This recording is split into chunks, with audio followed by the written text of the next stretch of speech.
नमस्कार. सखी सह्याद्री या कार्यक्रमामध्ये सर्व रसिक प्रेक्षकांचं मनपूर्वक स्वागत.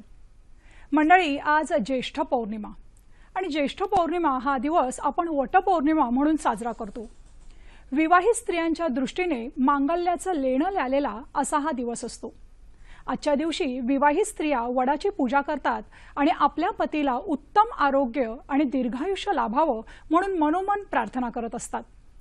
आता ह्या सगळ्या मागची जी कारणमीमांसा आहे, प्रार्थना केली जाते किंवा हे जे व्रत केलं जातं, तर बऱ्याच लोकांना हे व्रत म्हणजे एक अंधश्रद्धा वाटते. पण खरं तर हा एक मानसशास्त्रीय विधी आहे आणि या समाजाचा समतोल राखण्यासाठी, संस्कृती टिकवून ठेवण्यासाठी हे व्रत केलं जाणं अतिशय महत्त्वाचं आहे. मंडळी, निसर्गातील ऋतू बदलाप्रमाणे आपण वेगवेगळे सण आणि उत्सव साजरे करत असतो. पण हे उत्सव साजरे करत असताना काळानुरूप त्यामध्ये परिवर्तन होणं गरजेचं आहे आणि हे परिवर्तन अत्यंत डोळसपणे आणि विचारपूर्वक होणं आवश्यक आहे. आणि त्याच संदर्भातला आजचा आपला विषय बघूया. आजचा आपला विषय आहे वटपौर्णिमा, एक मानसशास्त्रीय विधी. म्हणजे मला काय वाटतं ना, की एखादी परंपरा केवळ जुनी आहे म्हणून नाकारायची असं न करता त्या जुन्या परंपरेमधलं सोनं शोधण्याचा आपण प्रयत्न केला पाहिजे. आणि या सोन्याला जर आपण नाविन्याची आणि आधुनिकतेची जोड दिली तर खऱ्या अर्थाने आपण आनंदोत्सव साजरा करू शकू. आणि याच दृष्टीने चर्चा करण्यासाठी आज आपण आपल्या स्टुडिओमध्ये निमंत्रित केलेल्या आपल्या तज्ज्ञांना त्यांची प्रथम ओळख करून घेऊया. आजच्या आपल्या तज्ज्ञ आहेत डॉक्टर सुनीता पाटील मॅडम. नमस्कार मॅडम. सखी सह्याद्री या कार्यक्रमामध्ये आपलं मनपूर्वक स्वागत. मॅडम बद्दल सांगायचं झालं तर मॅडम या संस्कृत विषयाच्या अभ्यासिका आहेत. संस्कृत भाषा केंद्र या ठिकाणी त्या सचिव म्हणून काम करतायत. वेदांत या विषयामध्ये त्यांनी PhD देखील केलेली आहे. आणि अतिशय महत्त्वाची गोष्ट म्हणजे लॅटविया या देशामध्ये रिगा युनिव्हर्सिटी जी आहे त्या युनिव्हर्सिटीमधील मुलांना स्काईपवरून संस्कृतचे धडे देण्याचं काम मॅडम मुंबईतून करत असतात. पुन्हा एकदा या कार्यक्रमामध्ये मॅडम आपलं मनपूर्वक स्वागत. मंडळी, आपला आजचा विषय पुन्हा एकदा सांगते. वटपौर्णिमा, एक मानसशास्त्रीय विधी. आपण या संदर्भात आपल्या तज्ज्ञांशी चर्चा करणारच आहोत, परंतु या चर्चेमध्ये आपला सहभागही तितकाच प्रार्थनीय आहे. आणि म्हणून लगेचच आमचे दूरध्वनी क्रमांक टिपून घ्यायचे. आमचे दूरध्वनी क्रमांक आहेत 24908050, 24988050. मुंबई बाहेरील प्रेक्षकांनी तसंच मोबाईल धारकांनी कृपया 022 हा कोड क्रमांक लावायचा आहे. आणि नेहमीप्रमाणेच आमच्या दोन महत्त्वाच्या सूचना. कृपया प्रश्न विचारताना आपल्या दूरदर्शन संचाचा आवाज कमी ठेवायचा आहे, जेणेकरून आपला प्रश्न आमच्यापर्यंत व्यवस्थितपणे येऊन पोहोचेल. आणि आजचा विषय आपल्याला कळलेला आहे, त्यामुळे कृपया आजचे प्रश्न हे विषयाला अनुसरून असावेत अशी नम्र विनंती. मॅडम, चर्चेला सुरुवात करताना मला तुम्हाला असं विचारायचं आहे की वर्षामागून वर्ष पुढे जात असतात आणि कॅलेंडरची पानं उलटत असतात आणि ह्या सगळ्या गोष्टी होताना घर, संसार, शिक्षण ह्या सगळ्या गोष्टी आपण जेव्हा करत असतो तेव्हा आनंद शोधण्याचं एकमेव माध्यम आम्हाला वाटतं की सण आहे. तुम्हाला काय वाटतं, सणामागची किंवा उत्सवामागची कारणमीमांसा तुम्ही कशी द्याल? नानाविध परंपरांची आणि संस्कृतींची ही आपली भूमी आहे आणि सण, व्रत आणि उत्सव हा आपल्या जीवनाचा एक अविभाज्य भाग आहे. कारण सण आणि व्रत आणि उत्सव साजरे केल्याशिवाय आपल्या देशातील लोक आपण जगूच शकणार नाही. आणि खरं म्हणजे जेव्हा आपण एखादा उत्सव साजरा करतो तेव्हा आपल्याला नव्याने ओळख होते, मन ताजेतवानं होतं आणि त्याचबरोबर ज्या जुन्या घडामोडी असतात, आठवणी असतात, त्या ताज्या होतात. आणि त्यासाठी सणांची, उत्सवाची अत्यंत आवश्यकता आहे. खरं पाहिलं ना तर मानवी जीवनामध्ये, मानवी जीवनाची जी जडणघडण आहे, आपली मानसिकता आहे, साधारणतः 15 दिवसानंतर किंवा 1 महिन्यानंतर आपल्याला थोडासा बदल हवा असतो. बदल जेव्हा आपल्याला मिळतो तेव्हा काय होतं की मन ताजतवानं होतं. अनेक वेगवेगळ्या प्रकारच्या विचार प्रक्रिया मनामध्ये नव्याने धारण होऊ लागतात. म्हणजे प्रज्ञा, मेधा आणि प्रतिभा हे जे बुद्धीचे 3 भाग आहेत, तर प्रज्ञा ही जी आहे ती ग्रहणशक्ती आहे, परंतु मेधा जी आहे ती धारणाशक्ती आहे. तर त्या धारणाशक्तीमध्ये वाढ होऊन जी प्रतिभा आहे की नव्याने वेगवेगळ्या प्रकारची सर्जनशीलता मनात उत्पन्न होते, ती ह्या उत्सवांच्या आणि सोहळ्यांच्या नंतरच होते, अशी मानसशास्त्रीय भूमिका आहे. त्यामुळे उत्सव साजरा करणं ही आपली परंपरा आहे आणि अनेक वेगवेगळ्या रंगांचा, मानवी भावभावनांचा तो अत्यंत उत्तम असा सोहळा आहे असं मला वाटतं. नक्कीच, म्हणजे आनंद शोधण्याचं एक निमित्त म्हणजे आपले सण आणि उत्सव. मॅडम, हा जो वटपौर्णिमा हा जो सण आपण साजरा करतोय तो ज्येष्ठ महिन्यामध्ये येतो आणि सरत चाललेला उन्हाळा आणि येऊ घातलेला पावसाळा किंवा ऊन आणि पाऊस यांचं एक फ्युजन असं आपण म्हणतो की हा ज्येष्ठ महिना आहे. तर तुम्ही या ज्येष्ठ महिन्याचा महिमा कसा सांगाल, काय सांगाल या ज्येष्ठ महिन्याबद्दल? ज्येष्ठ म्हटलं की आपल्याला वाटतं सर्वात महत्त्वाचा, अत्यंत मोठा असा. परंतु हा जो ज्येष्ठ मास जो आहे तो भारतीय राष्ट्रीय दिनदर्शिकेप्रमाणे तिसरा येतो. चैत्र, वैशाख आणि ज्येष्ठ. आणि ज्येष्ठ हे 18वं नक्षत्र आहे. तर ह्या 18व्या नक्षत्रात पौर्णिमेमध्ये जेव्हा हे 18वं नक्षत्र सूर्य त्यात प्रवेश करतो तेव्हा त्या महिन्याला त्याप्रमाणे नाव दिलं जातं. तमिळमध्ये ह्याला अनी म्हणतात आणि ह्याच वेळेस ग्रीष्म ऋतू सुरू होतो. आता हा जो ज्येष्ठ महिना आहे ह्यात अनेक प्रकारचे उत्सव आहेत. त्यात सर्वात पहिली येते ती शनिदेव जयंती अमावस्येला. गंगा दशहरा असतो, दशमीला असतो. निर्जला एकादशी येते, त्यानंतर वटपौर्णिमा येते. तसंच जगन्नाथपुरीतील जी स्नानयात्रा आहे म्हणजे जगन्नाथ, बलभद्र, सुभद्रा, सुदर्शन, मदन मोहन ह्या सर्वांना स्नानवेदीवरती मिरवणुकीने नेतात. तर हा अत्यंत जो महत्त्वाचा सण आहे तो ज्येष्ठ मासामध्ये येतो. आता तसं पाहिलं ना तर प्रांतागणिक विभिन्नता आहे.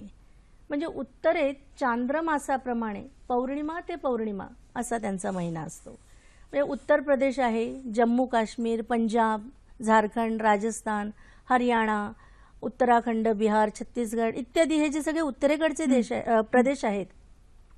तर इकडे ज्येष्ठ मास त्याप्रमाणे येतो. म्हणजे साधारणतः आता तो 11 मे ते 9 जून संपणार 2 दिवसांनी. आणि ज्येष्ठ अमावस्येला शनी जयंती सुद्धा असते. मॅडम, आपण चर्चा आपली तशीच चालू ठेवायची. कार्यक्रमामध्ये पहिला फोन आलेला आहे. रवींद्र कुडाळकर जी बोलतायत पुण्याहून. नमस्कार, मी नमस्कार सर, बोला. पुण्याहून बोलतोय. खरं तर मी सह्याद्री वाहिनीचा अभिनंदन यासाठी करू इच्छितो की वटपौर्णिमेच्या निमित्ताने वटपौर्णिमा एक मानसशास्त्रीय विधी आणि दृष्टिकोन खूपच सकारात्मक विषय आहे. कारण जरी आपण आता नवीन युगामध्ये असलो, नवीन पिढी उदयाला येत आहे आणि प्रत्येकाचे विचार निश्चितच भिन्न असतात सण साजरे करण्याच्या दृष्टीने. पण मला असं वाटतं की श्रद्धा भावनेने जे वटपौर्णिमेची पूजा करतात त्यांनी नक्की केली पाहिजे. आणि ज्यांना करायची नाही, ज्यांचे विचार वेगळे आहेत पण त्यांनी जे पूजा करतात त्यांच्यावर टीका न करता, कुचेष्टा न करता किंवा सकारात्मकपणे राहून सणाचा आनंद घ्यावा, वटपौर्णिमेचा आनंद घ्यावा असं मला वाटतं. याबद्दल आपलं काय मत आहे? धन्यवाद मॅडम. धन्यवाद सर.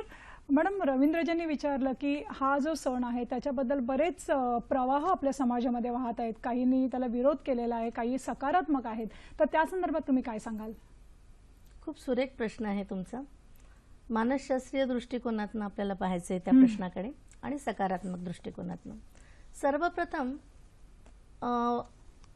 वटपौर्णिमा ही एखाद्या स्त्रीने साजरी केली जाते असं काहीतरी आपल्याकडे असतं.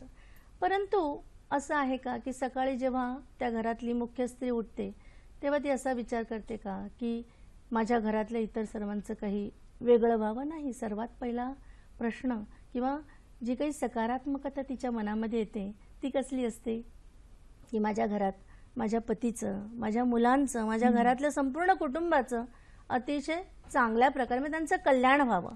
आणि हे शुभ चिंतन करूनच ती दिवसाचा प्रारंभ करत असते. परंतु गोंदवलेकर महाराजांचं एक सुंदर वचन आहे. ते काय म्हणतात की सगळ्या स्त्रियांमुळे ही जी सण, व्रते आणि उत्सव जे आहेत ना ती परंपरा फक्त स्त्रियांमुळे सुरू आहे. कारण स्त्रिया इतक्या सुंदर प्रमाणे, आखीव रेखीव प्रमाणे, अतिशय सौंदर्य शास्त्रीय दृष्टिकोनातनं जेव्हा त्या करतात तेव्हा त्या संपूर्ण कुटुंबाची जबाबदारी स्वतःवर घेतात. आणि एखाद्या स्त्रीने एखाद्या व्रतवैकल्याचा जर स्वतःवरती तिने भार उचलला तर निश्चितच कुटुंबातली लोक ते करण्यास त्यांना भाग पडतात. कारण स्त्री ही सर्वात संपूर्ण त्या कुटुंबाचा आधार आहे आणि स्त्री ही शक्ती आहे. आणि जी शक्ती आहे, जिच्याकडे आहे क्रियाशक्ती आहे, इच्छाशक्ती आहे आणि ज्ञानशक्ती आहे, ह्या सर्वांच्या जोरावरती स्त्री हे सर्व निभावून नेत असते. परंतु हे स्त्रीनेच करावं अशी काही परंपरा नाहीये. आपण चर्चेमध्ये पुन्हा पुढे पाहणारच आहोत की हा जो सणाचा भाग आहे किंवा विधी आहे तो कोणी कोणी करावा आणि कशा प्रकारे करावा. परंतु ही अंधश्रद्धा मुळीच नाहीये, तर ती एका शक्तीने दुसऱ्या शक्तीला दिलेली साथ आहे. आणि आजचा जो सण आहे आपण साजरा करतोय वटपौर्णिमा, त्यानिमित्ताने सावित्रीची कथा अतिशय प्रसिद्ध आहे. परंतु आपली जी नवीन पिढी आहे, शक्यता आहे की त्यांनाही कथा माहिती नसेल, तर थोडक्यात तुम्ही कथा त्यांना सांगू शकाल का? हो, कथा सर्वश्रुत आहे. भद्र देशातील अश्वपती नावाचा राजा अतिशय प्रजापालनदक्ष, सेवा तत्पर, परमधार्मिक, परंतु संतान नाही, त्यामुळे अतिशय दुःखी होता. आणि म्हणून त्याने ब्रह्मपत्नी जी सावित्री आहे तिला प्रसन्न करून घेतलं. मग देवीने सांगितलं की तुला अतिशय सर्व गुणसंपन्न, लावण्यवती आणि तेजस्वी अशी मुलगी होईल. आता सावित्रीच्या कृपाप्रसादामुळे ती मुलगी झाली, म्हणून राजाने तिचं नाव सावित्री असं ठेवलं. आता ही सावित्री, तिचं तेज इतकं होतं, तर सावित्री नावातच तसं आहे. सवितृ म्हणजे सूर्याच्या तेजाने अतिशय परिपूर्ण अशी, तेजस्वी अशी कन्या आणि अत्यंत गुणसंपन्न. आणि त्यामुळे कोणताही राजकुमार तिच्याशी लग्न करण्यासाठी धजेना. मग शेवटी तिने राजाची आज्ञा घेतली आणि राजपुरोहिताला घेऊन स्वतःच वरसंशोधन करायला निघाली. वरसंशोधन करत असताना तिला जंगलामध्ये शाल्व देशाचा राजा, त्याचं नाव द्युमत्सेन, हा राजा आपल्या राणीबरोबर तिथे राहत होता. कारण शत्रूंनी त्याचं राज्य परिभ्रष्ट केलं होतं आणि त्यामुळे आपल्या मुलाला घेऊन राजा तिकडे राहत होता. आणि त्यामुळे सावित्रीला सत्यवान अतिशय आवडला आणि तिने घरी येऊन सांगितलं की मी सत्यवानाशी लग्न करणार आहे. परंतु जेव्हा हे नारदाला कळलं तेव्हा नारद अतिशय दुःखी झालं, कारण तो अल्पायू होता आणि त्यामुळे फक्त 1 वर्षच पुढे त्याचं आयुष्य होतं. परंतु सावित्री तिच्या निश्चयाशी अगदी अढळ होती आणि तिने सांगितलं की मी एकदा त्याला वरलंय, त्यामुळे मी दुसऱ्या कोणाशी लग्न करणार नाही. मग ठीक आहे, तिचं लग्न लावून दिलं राजाने. मग तिने सर्व तिच्या ऐश्वर्याचा त्याग केला आणि उंची, प्रावरण, वस्त्र सगळं सोडून ती वनामध्ये आली. आणि वनात आल्यानंतर ती राहू लागली. आता खरं पाहताना इथे एक दृष्टिकोन वेगळा आहे, तो आपण नंतर पाहणार आहोत. परंतु वनात राहिल्यानंतर मग हळूहळू त्याच्या मृत्यूचा दिवस जवळ येऊ लागला आणि अवघे 4 दिवस उरले. मग 4 दिवस उरल्यानंतर मग तिने नारदाने तिला सांगितलं की तुला आता त्रिरात्री एक व्रत कर. आणि ते व्रत तिने सुरू केलं. मग 3 रात्री गेल्या, 4था दिवस उजाडला. वडील त्याचे अंध होते. तिचं संपूर्ण असं ह्याच्याकडे निरीक्षण शक्ती जबरदस्त होती सावित्रीची आणि त्यामुळे ती पतीवर लक्ष ठेवून होती. आणि अचानक त्याला डोक्यात दुखायला लागलं, डोकं दुखायला लागलं. मग तो येऊन सावित्रीच्या मांडीवर येऊन झोपला आणि अचानक तिथे यमदूत आले त्याचे प्राण हरण करण्यासाठी.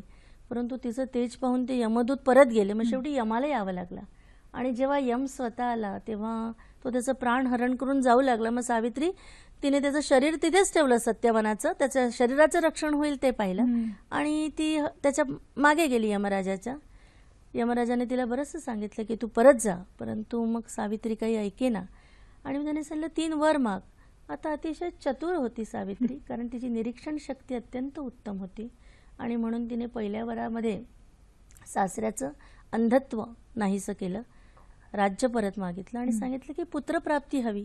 यमाने वर दिला आणि पुत्रप्राप्ती होण्यासाठी मग तिचा पती जिवंत झाला. तर अशी सावित्रीची कथा आहे की तिने यमाच्या तावडीतून आपल्या पतीला परत घेतलं. परंतु ही एक प्रतिकात्मक अशी कथा आहे, त्यातनं वेगळं विज्ञान आपल्याला शोधायचं आहे.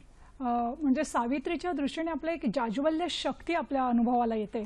मॅडम, पुढचा फोन येतो कार्यक्रमामध्ये. प्रमोद वेदविख्यात बोलतायत नाशिकहून. बोला सर. हा, नमस्कार. नमस्कार. मला मान्यवरांना एवढं विचारायचं आहे का, असा प्रश्न की वटपौर्णिमा आपल्या संस्कृतीचे लग्नाचे सण आहेत, पण हल्ली बऱ्याच स्त्रियांना म्हणजे त्यांना नाहीला सर्व्हिसला जावं लागतं, तर ते वडाच्या फांदी तोडून आणून मग घरी पूजा करून सर्व्हिसला वगैरे जातात. याला पर्यायी उपाय म्हणून आपल्याला काय मत आहे, किंवा हे योग्य आहे किंवा अयोग्य, आपल्याला काय वाटतं? तुला धन्यवाद सर.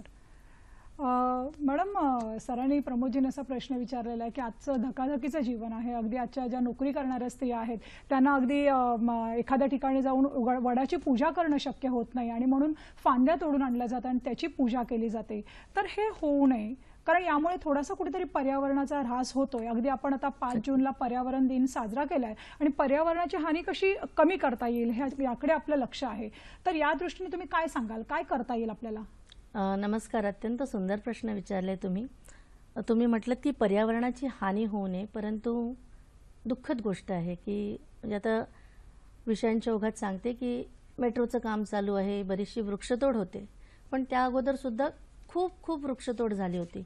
म्हणजे जेव्हा मी आणि माझे पती आम्ही पार्ल्यावरनं बोरिवलीत यायचो ना, तर तेव्हा ते वृक्ष तुटलेले होते आणि ना त्या विजेच्या तारांवरती ते पक्षी असे दिनवाणीपणे बसायचे ना, खूप वाईट वाटायचं की आपलं घर तुटल्यानंतर आपल्याला किती वाईट वाटतं आणि त्यांचं घर नाहीये संध्याकाळी कुठे जाण्यासाठी. तर असा विचार प्रत्येकाच्या मनामानसात रुजला पाहिजे आणि ही जी नवीन पिढी आहे ना, ती निश्चितच ह्या गोष्टीकडे अत्यंत सजगतेने लक्ष देते. म्हणजे शाळांतून ग्लोबल वॉर्मिंगवरती जशी चर्चा केली जाते तसं वृक्षतोडीवरती पण चर्चा होते, पण हे प्रबोधन व्हायला पाहिजे. आता तुम्ही विचारलं की वृक्षाची फांदी तोडून आणणं, मी एक सांगू इच्छिते की माझी आई जेव्हा वटपौर्णिमेचं व्रत करायची ना, कधीच वडाची फांदी आणली नाही. तर ती असं चित्र काढायची त्याच्यावरती. म्हणजे माझे बाबा आता 92 वर्षांचे आहेत, म्हणजे बघा आता त्या काळापासून त्यांचा तो विचार होता दोघांचा. आणि त्यात सुद्धा ती फांदी वडाचं चित्र काढायची आणि त्यानंतर त्याची पूजा करायची. आणि तसं खरं म्हणजे मनुष्य एक सामाजिक प्राणी आहे. तर त्याला आपण पहिल्यांदाच म्हटलं आपण उत्सव साजरे करतो, तर उत्सव कशासाठी साजरे करतो की एकमेकांना भेटण्यासाठी. मानसशास्त्रीय भूमिका आहे आणि त्यामुळे हे अत्यंत चुकीचं वाटतं. म्हणजे त्यात प्रबोधन झालं पाहिजे. जसं की आपण म्हणतो की स्वच्छता अभियान सुरू आहे आणि त्यात अमिताभ बच्चन येत आहेत, सुंदर टीव्हीवरती जाहिरात करतात, किती मनावरती अतिशय ठळकपणे ती प्रतिबिंबित होते. मग अशा प्रकारचं अत्यंत मोठं प्रबोधन हवंय आणि फांदी आणणं तोडणं अत्यंत चुकीचं आहे. मग त्यासाठी वेगळे पर्याय म्हणून निसर्गात जा. कारण खरं म्हणजे तुम्ही आता म्हटलं की 5 जून पर्यावरण दिन आहे, परंतु वडाचे जेव्हा आपण फायदे पाहू त्यानुसार आपल्याला निश्चितच एक कळेल की भारताचा राष्ट्रीय वृक्ष असलेला हा जो वड आहे ना, ती वटपौर्णिमा म्हणजे हा खरा वैश्विक पर्यावरण दिन आहे. आणि त्यासाठी फांदी तोडून घरात आणणं आणि पूजा करणं हा त्याला कधीही उपाय ठरू शकत नाही. आणि नवीन ज्या स्त्रिया नोकरीला जातात, पण मी पाहिलेलं आहे की आमच्या शेजारी सुद्धा धकाधकीच्या आयुष्यामध्ये पटकन जाऊन पूजा करून त्या कामावर जात आहेत. त्यामुळे ती जाणीव आता सगळ्यांमध्ये झालेली आहे. पण तुम्ही म्हणतायत ते काल पाहिलं मी बाजारात गेले असताना, बऱ्याचशा म्हणजे वृक्षतोड झाली होती, फांद्या विखुरल्या होत्या, वाईट दृश्य आहे. परंतु प्रबोधन नवीन पिढीकडून आणि स्वतःची काय म्हणतात की आपण सर्व प्रकारे आपण आत्मपरीक्षण जर केलं तर त्यानुसार आपण पर्यावरणाला शरण जाऊ शकतो आणि या फांद्या आणणं वगैरे स्वतः आपण बंद केलं पाहिजे. म्हणजे थोडी जनमानसामध्ये थोडी सजगता निर्माण होणं आजच्या दिवशी मला वाटतं अत्यंत आवश्यक आहे. आणि आत्मपरीक्षण केलं तर आपल्याला कळतंय की आपण नेमकं कुठे चुकतोय आणि काय करायला हवं. मॅडम, मागे आम्ही कर्नाटक तामिळनाडूमध्ये फिरण्यासाठी गेलो होतो आणि त्यावेळेला तिकडे वटपौर्णिमेचा सण आम्ही बघितला, पण तो थोड्या वेगळ्या पद्धतीने केला जात होता. तर काय सांगाल तुम्ही, तो त्या ठिकाणी कसा हा सण साजरा केला जातो? तमिळनाडू आणि कर्नाटकामध्ये जो वटपौर्णिमेचा विधी साजरा केला जातो त्याला कारडय्यान नंब असं म्हणतात त्यांच्या भाषेमध्ये. आता कारडय्यान मधलं कारडई म्हणजे एक विशेष प्रकारचं नैवेद्य आहे आणि नोंब म्हणजे उपवास किंवा व्रत. तर हा विशेष प्रकारचा नैवेद्य कशासाठी, तर सत्यवान सावित्रीसाठीच हा पूजाविधी आहे. परंतु जेव्हा सत्यवानाचे प्राण यमराजाने परत केले तेव्हा त्याला धन्यवाद देण्यासाठी सावित्रीने एक वेगळ्या प्रकारचा विशेष असा नैवेद्य बनवला होता आणि त्याच्यावरती न वितळणारं लोणी ठेवलं होतं आणि त्यामुळे हा विधी तिकडे साजरा केला जातो. परंतु इथे गौरीची पूजा होते आणि तिथे 2 महिने आहेत. एक मासी नावाचा महिना आहे, तर मासी महिन्याच्या शेवटी आणि पंगुनी या महिन्याच्या सुरुवातीला म्हणजे जवळ मार्चमध्ये हा विधी साजरा होतो. म्हणजे कथा एकच, परंतु व्रत सुरू करण्याच्या पद्धती भिन्न भिन्न आहेत. आणि ज्या सुवासिनी आहेत त्या पतीच्या सौभाग्यासाठी आणि कुमारिका आहे ते चांगली वरप्राप्ती व्हावी म्हणून हा विधी करतात. म्हणजे प्रांत जरी बदलला तरी सण साजरा करण्यामागची भावना जी आपली असते ती तशीच कायम आहे. मॅडम मला असं विचारायचं की आज वटपौर्णिमेचा सण आहे आणि आपण वटपौर्णिमेची पूजा करतो आणि त्यावेळेला या स्त्रिया ज्या आहेत त्या परमेश्वराला सांगतात की हाच पती मला 7 जन्म मिळू दे. या 7 जन्माचं नेमकं गुड काय आहे? आपल्याकडे सप्त ह्याला अत्यंत महत्व आहे. म्हणजे सप्तलोक असं म्हणा तुम्ही. त्यानंतर सप्त मातृका ही पद्धत सुद्धा आहे. त्यामध्ये सुद्धा वेगवेगळ्या प्रकारच्या आपण जर देवी पाहिल्या तर एक पटकीसाठी मरियाई असते, कांजण्या आलं तर शीतळादेवी असते. अशा वेगवेगळ्या प्रकारच्या देवी आपण ठेवलेल्या आहेत. मग आता हा दृष्टिकोन ना थोडासा आयुर्वेदीय दृष्टिकोन मला असा वाटतो. आता 7 जन्मच हा पती मिळावा म्हणून ती पत्नी उपवास करते, व्रत धरते. पण हे ती स्त्रीच का करते ह्यासाठी आपण थोडंसं मागे जाऊया की साधारणतः 7व्या शतकापासून म्हणजे गुप्त काळापासून अनेक प्रकारचे विधी, व्रत, उपवास सुरू झाले. हे कारण पूर्वी नव्हतं असं काही. आणि ती जी स्त्री होती ती अबला ह्या नावानेच गणली जायची. न बलम विद्यते यस्याः सा, जिच्याकडे काही शक्ती नाहीये आणि तिचं रक्षण करण्यासाठी कोणीतरी त्राता हवाय आणि तिचं भरण पोषण करण्यासाठी तिचा भरता हवाय. आपल्याकडे पूर्वी बहुपत्नीत्व होतं, परंतु हळूहळू ते कमी झालं आणि मग श्रीरामाचा आदर्श घेऊन एकपत्नीत्व आलं. मग त्यावेळेला जेव्हा आपला हा पती शेतामध्ये जातो, खूप काहीतरी काम करतोय, त्यामुळे तिचा असा ऊर अभिमानाने भरून आलेला असतो की माझा पती काहीतरी करतोय, वेगळं करतोय आणि मग त्याच्या रक्षणासाठी निश्चितच काहीतरी आवश्यक आहे. मग त्या रक्षणासाठी काय, कारण तीच आपल्या पतीचं संरक्षण करू शकते कारण एवढी ताकद तिच्यामध्ये आहे. आणि मग असं सांगत गेलं तर त्या वेळची आपण जर आयुर्मर्यादा पाहिली तर साधारणतः 150 वर्ष असं आपण समजूया. आणि वडाचं झाड जे आहे ते 1000-1200 वर्ष जगतं. मग जर आपण ती तुलना केली 150 वर्षाच्या हिशोबाने तर तसा 7 जन्मांचा संबंध येऊ शकतो. म्हणजे माझ्या 7 पिढ्या इथे येऊ दे, तसा वंशविस्तार होऊ दे आणि वडाच्या ज्या पारंब्या आहेत त्याप्रमाणे माझी जी नातवंड आहेत किंवा माझे पणतू आहेत ते सगळीकडे असे पसरू देत. तर हा दृष्टिकोन त्यामागे असावा.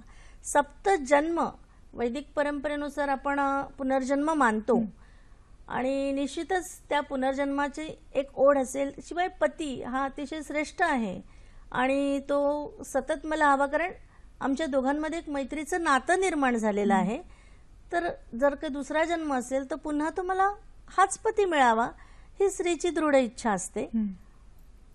म्हणजे अगदीच निखळ आणि सौहार्दाची भूमिका या 7 जन्मांमध्ये आहे असं म्हणता येईल. मॅडम पुढचा फोन येतोय आपल्याला. राजेंद्र कुलकर्णी बोलतायत पुण्याहून.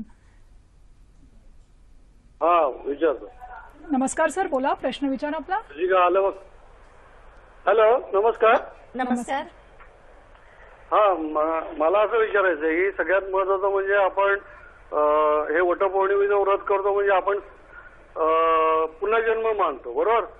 आणि जर पुनर्जन्म आपण मानतो तर म्हणजे कोणत्या बेसवरती हा पुनर्जन्म म्हणजे आपण मानायचा, आणि जर मानत नसेल तर आपण मग हे व्रत का करायचं? आणि दुसरी गोष्ट असं की कित्येक स्त्रिया अशा असतात की ज्यांचे नवरे खरोखर चांगले नसतात, की ते त्यांना वाईट व्यसन असतात, वाईट असतात. मग त्या पण स्त्रियांनी हे व्रत करायचं आणि मग त्यांनी पण हाच नवरा पुन्हा परत आम्हाला 7 जन्म मिळावा अशी अपेक्षा करायची. हे योग्य वाटतं का तुम्हाला? नक्की सर, आपला प्रश्न उत्तर देऊया. धन्यवाद सर. मॅडम, राजेंद्रजींनी हा पहिला प्रश्न त्यांचा होता पुनर्जन्माविषयी आणि नंतर त्यांनी म्हटलं की अशाही काही स्त्रिया आहेत की त्यांचे नवरे चांगले नाही आहेत, मग त्यांनी हे व्रत चालू ठेवायचं का? काय सांगाल तुम्ही? अच्छा, पहिल्या प्रश्नाकडे वळूया आपण. पुनर्जन्म वैदिक धर्म मी मानते आणि वैदिक धर्मामध्ये पुनर्जन्माची संकल्पना आहे. आपली जी काही संचित कर्म आहे क्रिया आणि प्रारब्ध कर्म आहे, क्रियमाण कर्म आहे. तर आपलं संचित कर्म कलेक्शन आहे, छानपैकी ठेवलेलं आहे. जीव जन्माला येतो, प्रारब्ध त्याच्याकडे दिलं जातं आणि दिवसागणिक आपण ते क्रियमाण कर्म करतो आणि मग त्या कर्माचा समुच्चय होऊन त्या ठिकाणी आपल्याला जन्म लाभतो. अशी वैदिक धर्म संकल्पनेतली परंपरा आहे, एक संकल्पना आहे वेगळी.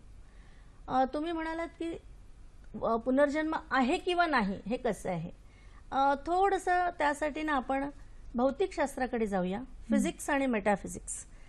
अध्यात्म नाही म्हणत आहे मी, परंतु फिजिक्समध्ये हायझेनबर्ग नावाचा एक शास्त्रज्ञ होऊन गेला आणि हायझेनबर्गचं अनसर्टनिटी प्रिन्सिपल आहे, अनिश्चिततेचं, आणि तो त्यात काहीतरी अननोन फोर्सेस बद्दल सांगतो की माहीत नसलेले काहीतरी स्रोत येतात, शक्ती प्रवाह येतात, ते कुठून येतात काही माहीत नाही.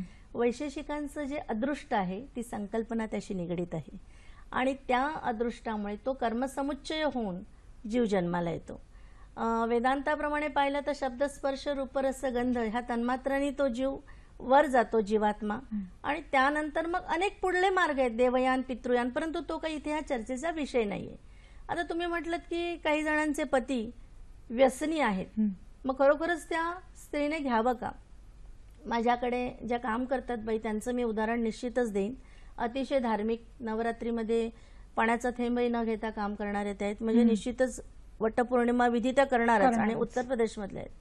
तर गेल्या वर्षी मी त्यांना विचारलं, कारण ह्या वर्षी त्या गावाला आहेत, गेल्या वर्षी मी त्यांना विचारलं की तुझा उपवास असेल? नाही, मैं नहीं करने वाली. म्हटलं का बरं, का नाही करणार आहे? तर म्हणे ह्याला 7 जन्म घेऊन मी काय करू, मला त्याला पण चॉईस हवा, मला सुद्धा चॉईस हवा. तिचं उत्तर ऐकून खरंच म्हणजे मला आनंद झाला, खरं म्हणजे नाही, आश्चर्य नाही वाटलं.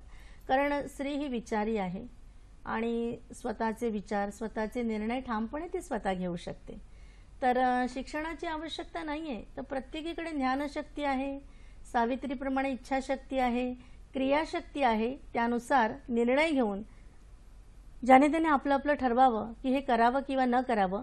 परंतु हे व्रत जे आहे हे धार्मिक दृष्टिकोनातनं न पाहता सावित्रीचं जेव्हा आपण थोडंसं वर्णन करूया तर त्या क्षणी आपण पाहूया की नक्की या व्रतामागची संकल्पना, मानसशास्त्रीय संकल्पना काय आहे ते. म्हणजे हे व्रत जे आहे ते व्यक्ती सापेक्ष आहे, त्यामुळे आपला जसा अनुभव आहे त्याप्रमाणे आपण ते करू शकतो. मॅडम, मला असं विचारायचं की ही पूजा करताना आपण वडाच्या झाडाभोवती सूत गुंडाळतो, तर त्यामागे कोणतं शास्त्रीय कारण आहे? शास्त्रीय कारण सांगू शकणार नाही, पण सूत म्हणजे सूत्र, आणि आपल्या पतीबरोबर अमरत्वाचा धागा ती त्या सूत्राने जोडते. तर तेच कारण आहे बहुधा. कारण काही जण म्हणतात की दोऱ्याने बांधलं पतीला, तर तसं नसावं, अमरत्वाचा धागा त्या सूत्राने विणत जावं, एवढं त्यामागचं कारण आहे. मॅडम, परमयोगी अरविंद जे आहेत त्यांनी आध्यात्मिक परिभाषेतून सावित्रीचं महत्त्व सांगणारं सावित्री एक महाकाव्य लिहिलेलं आहे. तर या सावित्री या महाकाव्यावर तुम्ही थोडासा प्रकाश टाकाल का? हो. योगी अरविंदांबाबत सर्वांना माहिती आहे, म्हणजे पूर्णपणे पाश्चात्य विचारांचे. त्यांच्या बाबांनी तर त्यांना वळवलं सुद्धा नाही भारतीय तत्वज्ञानाकडे, परंतु ती जी एक आंतरिक ओढ असते, तर त्या दृष्टिकोनातनं जेव्हा त्यांनी सावित्री लिहायला सुरुवात केली, खूप मोठं म्हणजे एक 24 अध्यायांचं, सर्गांचं ते मोठं महाकाव्य आहे. परंतु बरेच जण त्याला कविता म्हणतात, पण त्यासाठी 50 वर्ष त्यांनी घालवली. 50 वर्ष ते लिहत होते आणि त्यांनी 18 वेळा त्या कवितेची पारायण केली. बराच मोठा कालावधी की त्यांनी त्यात सावित्रीला अतिशय म्हणजे दैवी स्वरूप नाही दिले, की कारण ती पूर्ण ब्रह्मपत्नी सावित्रीचं स्वरूप होती, पण दैवी न देता त्यांनी तिकडे सावित्रीची जी ज्ञानशक्ती आहे, इच्छाशक्ती आणि क्रियाशक्तीवरती भर दिलेला आहे. चिकाटी पण अत्यंत चिकाटी. आणि ही जी सावित्री आहे ना ती वेगळी आहे त्यांची सावित्री. मग ही सावित्री आयुर्वेदीय दृष्टिकोनातली आहे. तिने संपूर्णपणे आयुर्वेदाचा अभ्यास केलेला आहे त्या सावित्रीने. डोळसपणे पाहते सगळीकडे, आणि त्याचबरोबर तिला माहिती आहे की वडाच्या झाडाखाली ऑक्सिजनचं प्रमाण सुद्धा जास्त आहे. पतीला तिकडे तिने झोपवले आणि पुन्हा तिचे प्राण परत आलेले आहेत. त्यानंतर अंध जो सासरा आहे त्या अंध सासऱ्याचं राज्य परत मिळवलं, परंतु त्यासाठी त्याचं अंधत्व नाहीसं करण्यासाठी काय प्रयत्न करता येतील. आणि यमाबरोबर तिचा जो संवाद आहे ना, तो संवाद अत्युत्कृष्ट, अतिशय सुंदर पद्धतीने ते सांगितलेलं आहे की एक सामान्य स्त्री कसं विचारेल की हा कोणीतरी एक वेगळा आहे, पतीला घेऊन जातो, काही माहित नाही, आणि एका क्षणात जो होता आणि तो आता नाहीये. तर ही तिची मनोभूमिका इतकी सुरेख त्यांनी रंगवून सांगितलेली. थोडीशी गुंतागुंतीची भाषा आहे, शैली अतिशय कठीण आहे. नक्कीच. मॅडम, आपण अनादी काळापासून बघतोय की आपल्या पूर्वजांनी हा निसर्ग खूप छान जोपासला होता. या पूर्वजांना हा निसर्ग नेमका कसा दिसला, कसा त्यांनी तो अनुभवला? एखादी कथा सांगू शकाल का की आम्हाला रसिकांना, प्रेक्षकांना कळू शकेल की पूर्वजांनी कसा अनुभवला होता हा निसर्ग? हां, एक कथा सांगू शकते, जीवकाची कथा. गौतम बुद्धाचा डॉक्टर म्हणू शकता तुम्ही. आणि आत्रेय मुनींच्या ऋषिकुलामध्ये जीवक शिकत होता, आणि शेवटी जेव्हा गुरुदक्षिणा देण्याची वेळ आली तेव्हा मग सर्व शिष्यांना, विद्यार्थ्यांना गुरुंनी सांगितलं की एक काम करायचं, जंगलात जायचं आणि तिथे अरण्यात जाऊन ज्या काही गोष्टी तुम्हाला सापडतील की त्या गोष्टी निरुपयोगी आहेत त्या घेऊन यायचं. मग सगळी मुलं अगदी जोशात निघाली आणि जंगलात सुरू केलं. काही एक 5-6 दिवसांनी मुलं परत आली. कुणाच्या हातात वेगवेगळ्या वनस्पती होत्या, काही लाकडाचे ठोकळे होते, जे काही सापडेल की त्यांना निरुपयोगी वाटलं ते सर्व घेऊन आले इथे. आणि जीवक थोडासा उशिरा परतला. 7-8 दिवसानंतर तो आला आणि जीवक आल्यानंतर त्याच्या हातात काहीच नव्हतं. तर सर्वांनी त्याला विचारलं, अरे तुला उत्तीर्ण व्हायचंय की नाही, तुझ्या हातात कसं काहीच नाहीये. मग जीवक पुढे गेला आणि जीवकाने सांगितलं की गुरुजी मला क्षमा करा, परंतु निसर्गात निरुपयोगी असं मला काही आढळलंच नाही. सगळ्यामध्ये काही ना काही उपयोग मला सापडतोय. आता हे तुम्ही म्हणालात ना, तर मला एक छोटीशी आठवण येते की आपण जेव्हा गणपतीची आरास करतो ना, तर त्या आराशीमध्ये वेगवेगळे म्हणजे गावाकडे वेगळी नावं असतात त्याला. तर पिंगवी म्हणून एक छोटंसं लाल लाल फुलांचं असं एक छान घोस असतो, तर ते पिंगवी असतं. कौंडण नावाचं वेगळ्या प्रकारचं फळ असतं. तर मी असा विचार केला की कशासाठी, म्हणजे कारण भाद्रपदामध्ये इतकी सारी फळं फुलं आलेली असताना एक वेगळ्या प्रकारची ती फळं का वापरली जातात. तर ते पिंगवीचं फळ जे आहे ना, तर ते कसं आहे म्हणजे हिरव्या रंगाचं, अगदी हिरवी कंच अशी ती छोटी छोटी छोटी फळं येतात, घोस येतात आणि नंतर जेव्हा अशी पिवळी होतात आणि मग अशी उकलून फुटली की लाल रंगाची होतात. मग इतकी लाल भडक लाल गर्द म्हणजे अगदी पवळं असतं ना तसा रंग. मग जसं आपण आंब्याच्या डहाळी शेजारी जर त्याला ठेवलं तर किती सुरेख दिसतं ते कौंडण पण सुरेख असतं. मग म्हटलं काय आहे, तर त्याचं नाव आहे ज्योतिषमती. आता ज्योतिषमती म्हणजे आपली मती प्रज्ञा वाढवणारं जे आहे, प्रज्ञा संवर्धनाचं किती विचार करून आपल्या पूर्वजांनी आणलं असेल नाही का ते. आणि त्यामध्ये ते सुद्धा बुद्धिवर्धनाचं म्हणजे बुद्धिदाता जो आहे त्याच्यासाठी हे बुद्धिवर्धनाचं वापरलं जातं. आणि तसंच आणखीन ना एक गणपतीसाठी श्लोक असतो ना, कपित्त जंबू फलसार भक्षितम उमासुतम शोक विनाशकारकम. तर म्हटलं की कपित्थ आणि जंबू ह्या दोघांचा संबंध काय असेल, तर कपित्थ म्हणजे कवट आणि जंबू म्हणजे जांभूळ.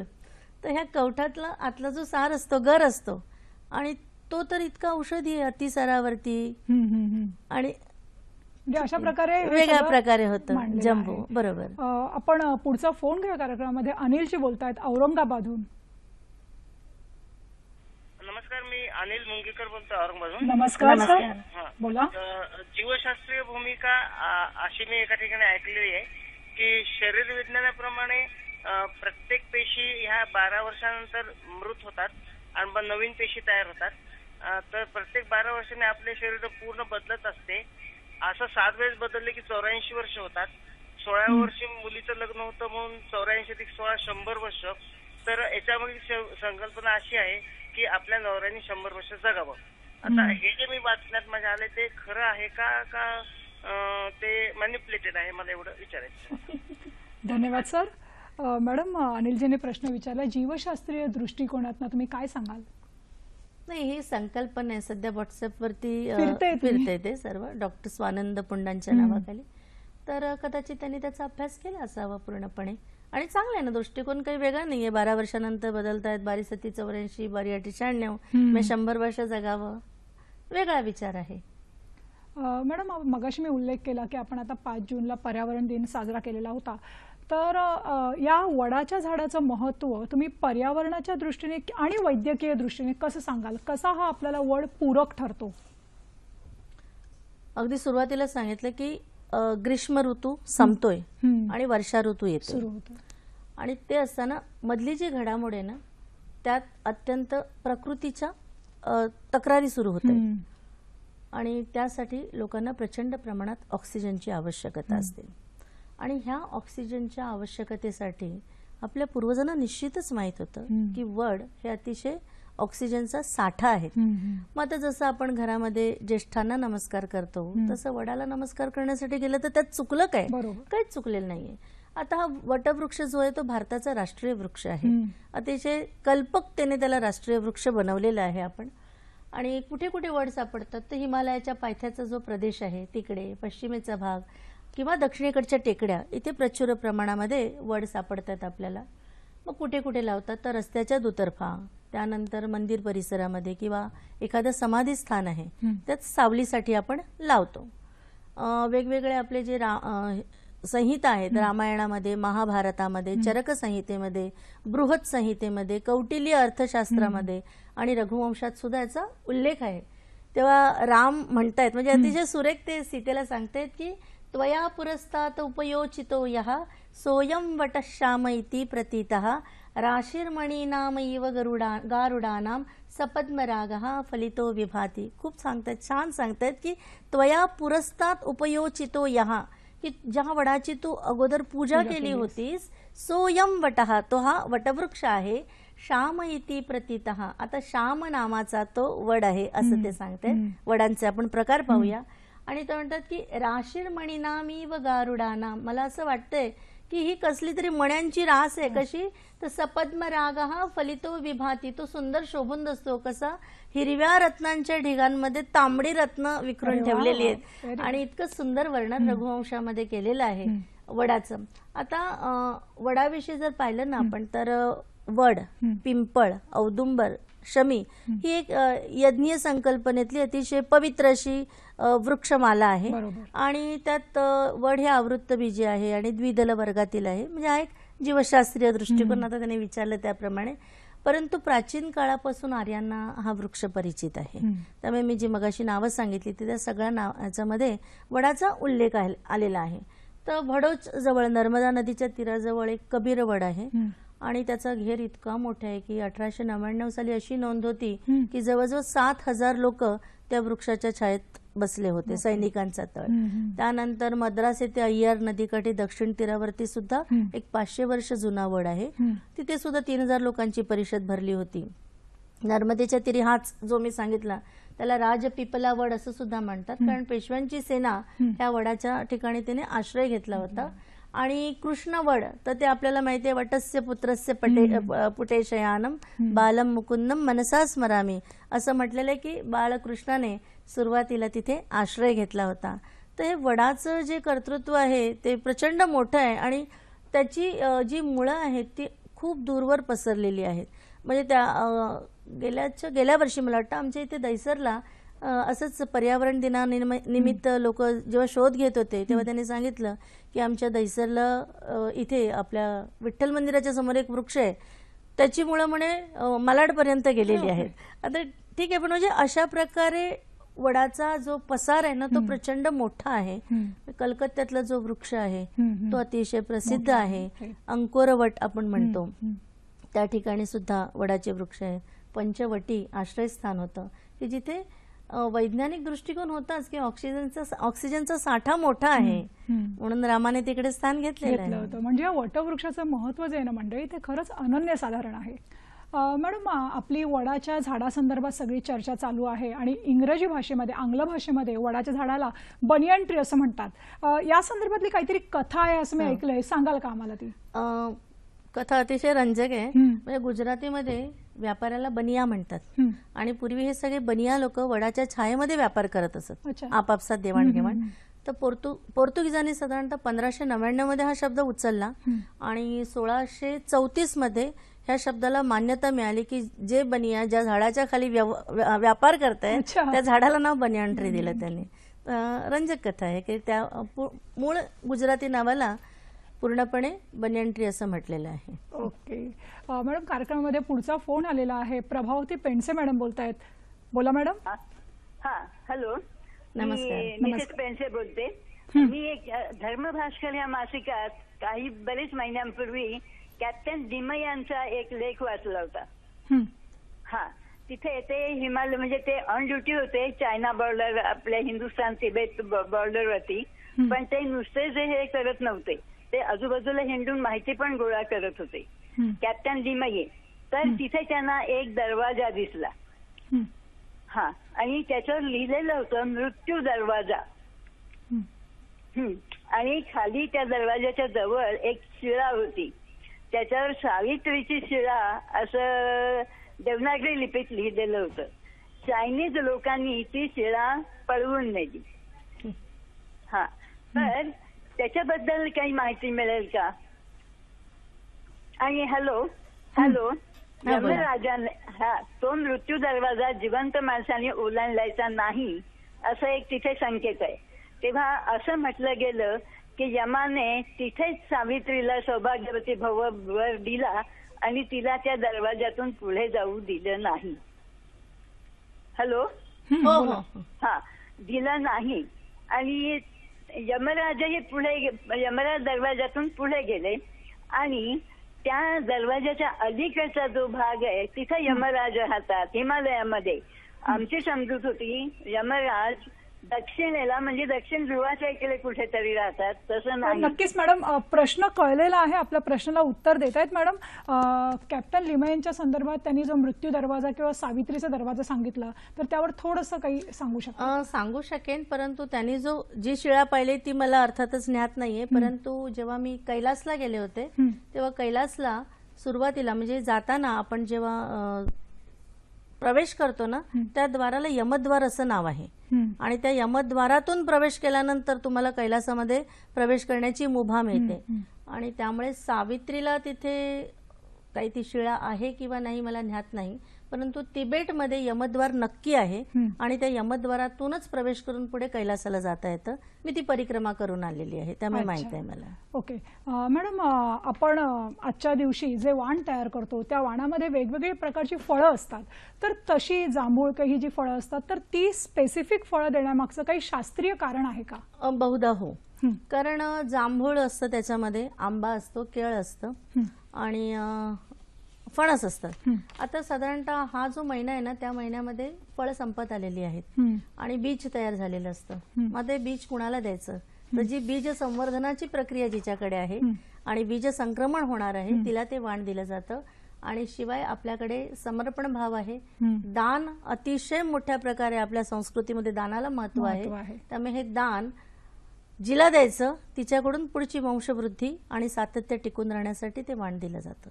नक्कीच मॅडम, स्त्री एक शक्ती आहे. सावित्रीने हे सगळं आपल्याला पटवून सांगितलेलं आहे आणि आपले सगळे जे सण आहेत त्यापैकी बरेचसे सण हे स्त्रीभोवती रुंजी घालत असतात.